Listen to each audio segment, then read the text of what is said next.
जो फुटला तो एक आमदार 10च्या बरोबरीचा होता, कारण ते बाळासाहेबांच्या हाताखाली तयार झालेले. जे घडलं ते वरच्या पातळीवर. या 16 चेहऱ्यांचा पावर त्यांच्या मतदारसंघात आहे. ठाकरे लाख गद्दार म्हटले तरी शिंदेकडील या 16 आमदारांचं वाकडं करू शकत नाही. ही सुद्धा रियालिटी आहे. 16 शिंदेचे उमेदवार ज्यांनी बंडखोरी करून सुद्धा त्यांची आमदारकी फिक्स मानली जाते. राज्याच्या राजकारणामध्ये बंडखोरी झाल्यापासून असं वाटतंय की उद्धव ठाकरे यांचेच विधानसभेचे उमेदवार निवडून येतील आणि एकनाथ शिंदे यांचे सगळेच आमदार पडतील. पण रियालिटी जर बघितली तर अशी नाही. एकनाथ शिंदेसोबत गेलेले ते 16 आमदार जे बाळासाहेब ठाकरेंच्या तालमीमध्ये तयार झालेले होते, त्यातील काही वगळले तर बाकी सगळेजण जे होते ते उद्धव ठाकरे यांच्या नाही तर बाळासाहेब ठाकरेंच्या तालमीत तयार झालेले होते. त्यामुळं एक एक उमेदवार जो आहे तो 10च्या बरोबरीचा आहे. बाळासाहेब ठाकरेंकडून ते जे आहेत ते राजकारण शिकलेत. त्यामुळं त्यांना त्यांच्या मतदारसंघामध्ये मात देणं उद्धव ठाकरे यांना जड जाईल. पहिलं नाव म्हणजे एकनाथ शिंदे. प्रयत्न केला तरी ठाण्यामधून एकनाथ शिंदेंना पाडता येणार नाही. 2. प्रताप सरनाईक. माजी वडा विधानसभा मतदारसंघामधून ते आमदार आहेत. प्रताप सरनाईकांची पॉवर जी आहे ती त्यांच्या मतदारसंघामध्ये मोठ्या प्रमाणावर आहे. दरम्यान ते बऱ्याच काळापासून शिवसेनेमध्ये सुद्धा राहिलेले होते. त्यामुळं सरनाईक यांनी जरी गद्दारी केलेली असली तरी गद्दारीमुळे त्यांना त्यांचा मतदार नाकारणार नाही. भाईवळा, यामिनी जाधव स्ट्रॉंग अशा लीडर आहेत. त्यामुळं त्यांची सुद्धा उमेदवारी आणि आमदारकी फिक्स मानली जाते. 2 म्हणजे संजय शिरसाट. औरंगाबाद पश्चिम मधून ते आमदार आहेत. संजय शिरसाट यांचा मतदारसंघामध्ये जनसंपर्क स्ट्रॉंग आहे. दरम्यान एकनाथ शिंदे सोबत गेल्यापासून संजय शिरसाट यांच्या माध्यमातून विधानसभा मतदारसंघातील कामे सुद्धा मोठ्या प्रमाणावरती मार्गी लागली आहेत. त्यामुळं संजय शिरसाट यांची सुद्धा आमदारकी फिक्स मानली जाते. भरत गोगावले महाड विधानसभा मतदारसंघामधून ते आमदार आहेत. भरत गोगावले यांचा स्ट्रॉंग असा जनसंपर्क आहे. त्यामुळं वरच्या लेवलवरती भरत गोगावले यांनी काय केलं याचा फरक मतदारांना पडेल असं चित्र नाही. संजय रायमुलकर मेहकर विधानसभा मतदारसंघामधून ते आमदार आहेत आणि पुढे 2024ला ते आमदार राहतील. त्याला कारण म्हणजे मतदारसंघातील स्ट्रॉंग असा जनसंपर्क. संदीपान भुमरे पैठण लोकसभा मतदारसंघातून दत्ता गोरडे यांचं आव्हान संदीपान भुमरे यांच्या समोर 100% आहे.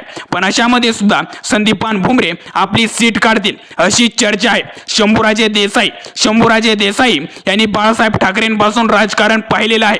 एवढंच काय तर उद्धव ठाकरेंना सुद्धा त्यांनी मार्गदर्शन करण्याचं काम केले. शंभूराजे यांचा चेहरा सुद्धा काही प्रमाणावरती क्लीन आहे.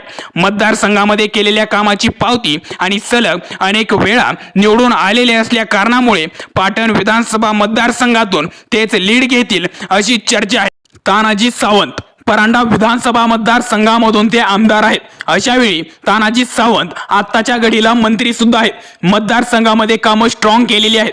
त्यामुळे जर उद्धव ठाकरे यांनी स्ट्रॉंग अशी फाईट जर या मतदारसंघामध्ये दिली किंवा त्यांच्याच बरोबरीचा तगडा उमेदवार त्यांच्या विरोधामध्ये उतरवला तर तानाजी सावंत यांची सीट डगमगू शकते. अन्यथा तानाजी सावंत हे फिक्स आमदार मानले जातात. शहाजीबाबू पाटील सांगोला विधानसभा मतदारसंघामधून ते आमदार आहेत. शहाजीबाबू पाटील हे महाराष्ट्राला त्यांच्या काय झाडी काय डोंगर यामुळे परिचित झाले.